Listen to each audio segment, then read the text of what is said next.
Hello friends, welcome back to Guntur రుచులు. Hi అండి. ఈరోజు ఇక్కడ నేను మిర్చి బజ్జీ చూడండి, చక్కగా బయట మనం కొనేటట్లుగానే వచ్చినాయా. దీనికోసం చాలా ట్రై చేశానండి ఇలా రావడానికి. ఫైనల్గా ఇలా వచ్చినప్పుడే నేను మీకు వీడియో చూపిస్తున్నాను. చాలా చక్కగా వచ్చింది, చాలా చక్కగా టేస్టీగా కూడా ఉన్నాయి. ఎందుకంటే బజ్జీ మిరపకాయలు అసలు సిసలైన మిరపకాయలు దొరికినాయండి. ఎక్కువ మంటగా కూడా లేవు. మంటగా ఉండేవాళ్ళు గింజలు ఎలా తీసేసేయాలో కూడా వీడియోలో చూపించాను నేను ఇక్కడ. మీరు ట్రై చేసి చూసి మీ ఒపీనియన్ ఖచ్చితంగా మాకు కామెంట్ బాక్స్లో పోస్ట్ చేయండి. ఈవినింగ్ స్నాక్గా ఇది చాలా ఈజీ అండి. మిర్చి బజ్జీ ఉంటే మాత్రం చాలు మనకి. ఇంట్లో శనగపిండి ఎలాగో ఉంటుంది కాబట్టి చాలా ఈజీగా చేసేసుకోవచ్చు ఈ ప్రిపరేషన్ అనేది. వీడియోలోకి వెళ్తూ ఈ ప్రిపరేషన్ ఎలా చేయాలో చూపిస్తున్నాను. వీడియోలోకి వెళ్దాము. కాడని చివరి దాకా ఉంచుకొని ఇక్కడ కట్ చేస్తున్నానండి. అంటే ఒక కొద్దిగా ఉంచి మిగిలింది కట్ చేసుకుంటున్నాను. వడబడిన పార్ట్ వరకు తీసేసానండి. ఇప్పుడు వీటిని ఇట్లా మిడిల్లోకి ఇలా కట్ చేసుకొని చివర్లో ఈ కాడని కట్ చేస్తున్నాను. గింజల్ని చాకుతో మెల్లగా లోపల,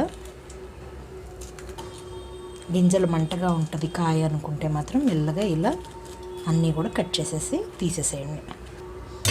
ఈ రూట్ ఇక్కడ ఈ రూట్ అనేది తీసేస్తే సరిపోతుందండి మనకి. గింజలన్నీ కూడా ఇలా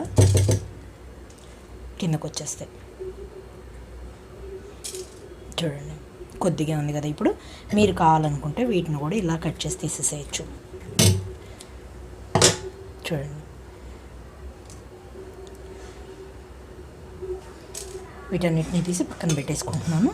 మిగిలినవన్నీ కూడా ఇలాగే కట్ చేసుకుంటున్నాను.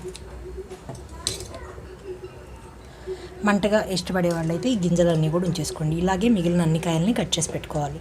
ఇప్పుడు ఇక్కడ చూడండి, అన్నీ కూడా కట్ చేసి పెట్టుకున్నాను. ఇలాగే గింజలు తీసేసి పెట్టుకున్నాను 5 కూడా. ఇప్పుడు ఇక్కడ నేను ఇందులోకి స్టఫింగ్ కోసం ముందుగా కొంచెం ఇక్కడ శనగపిండిని తీసుకుంటున్నానండి, లేదా పుట్నాల పిండి అనేది కూడా తీసుకోవచ్చు. వాము పొడి వేస్తున్నాను ఒక 1/2 స్పూన్ వరకు. నేను ఇక్కడ అంటే తీసుకున్న క్వాంటిటీ తక్కువ కాబట్టి అందులోనే కొద్దిగా సాల్ట్, ఈ పిండి టెక్చర్కి సరిపోయినంత సాల్ట్, ఇవి 3 కూడా బాగా కలుపుకోవాలి. కలుపుకున్న తర్వాత ఇందులో స్టఫింగ్కి మనం ఇలా పెట్టుకోవాలండి. మీకు ఫుల్గా కావాలనుకుంటే ఇందులో ఫుల్గా స్టఫ్ చేసేసుకోవచ్చు. మీరు కావాలనుకుంటే ఇందులో కొంచెం చింతపండు గుజ్జును కూడా యాడ్ చేసుకోవచ్చు అండి. చింతపండు గుజ్జు ఉండడం వల్ల పేస్ట్ లాగా అయిపోతుంది ఇది. పేస్ట్ లాగా ఉండిపోయి స్టఫింగ్ ఇందులో కూరుకుపోతుంది అనమాట చక్కగా. ఇవి పక్కన పెట్టుకుంటున్నాను. ఇప్పుడు నేను పై పిండి కోసం ఇక్కడ శనగపిండి ఒక 3 టేబుల్ స్పూన్స్, 5 కాబట్టి నా దగ్గర ఉంది. ఇక్కడ 3 టేబుల్ స్పూన్స్ తీసుకుంటున్నానండి. అలాగే ఇందులో కొంచెం క్రిస్పీగా రావడం కోసం బియ్యం పిండి ఒక 1.5 స్పూన్ వరకు తీసుకుంటున్నాను. కొద్దిగా వాము పౌడర్ లాగా చేసి పెట్టుకున్నాను ఇక్కడ నేను వాముని. మీరు కావాలనుకుంటే జీలకర్ర పౌడర్నైనా కూడా యాడ్ చేసుకోవచ్చు. అలాగే రుచికి తగినంత సాల్ట్, ఇక్కడ టేస్ట్కి తగినట్టుగా కొంచెం కారం. ఇక్కడ ఈ పిండిని అంతటిని ఒకసారి కలుపుకోవాలి. ముందుగా ఇక్కడ కొంచెం కొంచెంగా వాటర్ యాడ్ చేసుకుంటూ మన దోసల పిండి మాదిరిగా పిండిని కలుపుకోవాలి. మరీ పలుచగా ఉండకూడదండి పిండి అనేది కూడా. ఇక్కడ అలా అని మరీ గట్టిగా కూడా రాకూడదు. మీరు ఇక్కడ కొంచెం సాఫ్ట్గా రావాలి అనుకుంటే, అంటే కొంచెం పొంగుతూ రావాలనుకుంటే కొద్దిగా వంట సోడాని ఇందులోకి వేసుకోండి. నేను ఇక్కడ చివరిగా వంట సోడా కొంచెం యాడ్ చేస్తున్నాను. చివరిగా కొంచెం చిటికెడు వంట సోడా. ఈ వంట సోడా అనేసి బాగా మిక్స్ చేయాలండి పిండి. ఇందులో ఉండలు లేకుండా చూసుకోవాలి మెయిన్గా పిండి కలిపేటప్పుడే. చూడండి, చేతికి ఇట్లా అంటింది అంటే బజ్జీ కరెక్ట్గా వస్తుంది. సో ఇప్పుడు ఇంకా పిండి సరిపోతుంది ఇక్కడ నాకు.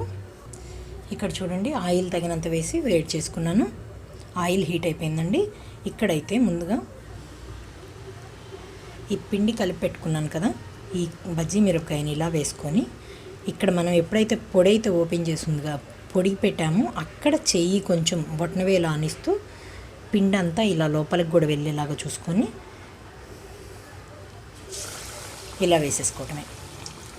అన్ని మిరపకాయల్ని ఇలాగే వేసుకోవాలి. నేను 2 మాత్రమే వేయిస్తున్నానండి. మళ్ళీ దగ్గరగా ఉంది కదా అంటే అతుక్కుపోతుంది మనల్ని.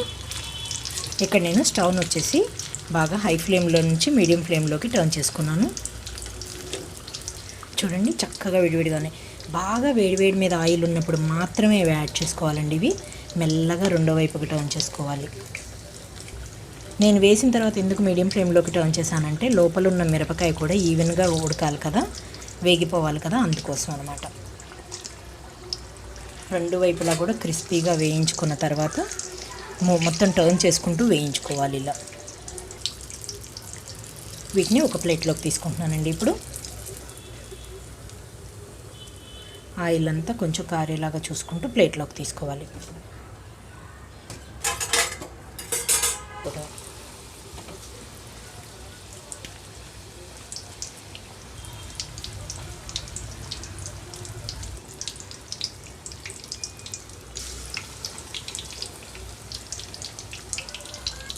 మెల్లగా రెండో వైపుకి టర్న్ చేస్తున్నాను.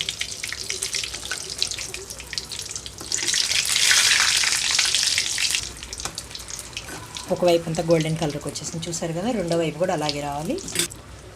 ఇది రెండు వైపులా వేగిన తర్వాత తీసేసుకోవచ్చు. ఒక్కొక్కటి ఉడికి కూడా ఆగిపోతుంది.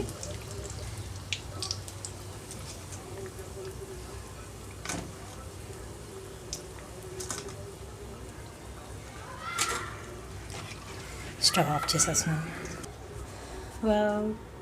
బజ్జీ మిర్చి చూడండి ఎంత బాగా వచ్చినాయో, మీరే చూడండి. చక్కగా సాఫ్ట్గా అలాగే పైకి క్రంచీగా కూడా కనిపిస్తున్నాయి. ట్రై చేసి చూడండి మీరు కూడా. మీ ఒపీనియన్ ఖచ్చితంగా మాకు కామెంట్ బాక్స్లో పెట్టండి. రెగ్యులర్గా మనం పకోడీ ఏదో ఒకటి వేస్తాం కదా బజ్జీలో, అలా వేసేటప్పుడే బయట కొనుక్కోవడం దానికి మనం ఇంట్లోనే మిరపకాయ బజ్జీ ట్రై చేసి చూద్దాం. దీంట్లోనే ఉల్లిపాయ మసాలా కూడా పెట్టి చూస్తాం కదా. ఇంకొకసారి నేను అది కూడా వీడియో క్లిప్పింగ్ చూపిస్తాను మీకు. ఇక్కడైతే ఇక్కడ బజ్జీల వరకే నేను ఆపేస్తున్నాను. చూడండి చక్కగా క్రంచీగా సాఫ్ట్గా కూడా ఉన్నాయి. మీరు ట్రై చేసి మీ ఒపీనియన్ ఖచ్చితంగా మాకు కామెంట్ బాక్స్లో పోస్ట్ చేయండి. మీలో ఎవరైనా మా వీడియో ఫస్ట్ టైం కానీ చూస్తున్నట్లయితే మా ఛానల్ని సబ్స్క్రైబ్ చేయండి, లైక్ చేయండి, షేర్ చేయండి. పక్కనే ఉన్న బెల్ ఐకాన్ని క్లిక్ చేస్తే మేము ఫర్దర్గా ఇచ్చే వీడియోలన్నీ కూడా మీకు నోటిఫికేషన్స్ వస్తూ ఉంటాయండి. Thank you for watching. Thank you.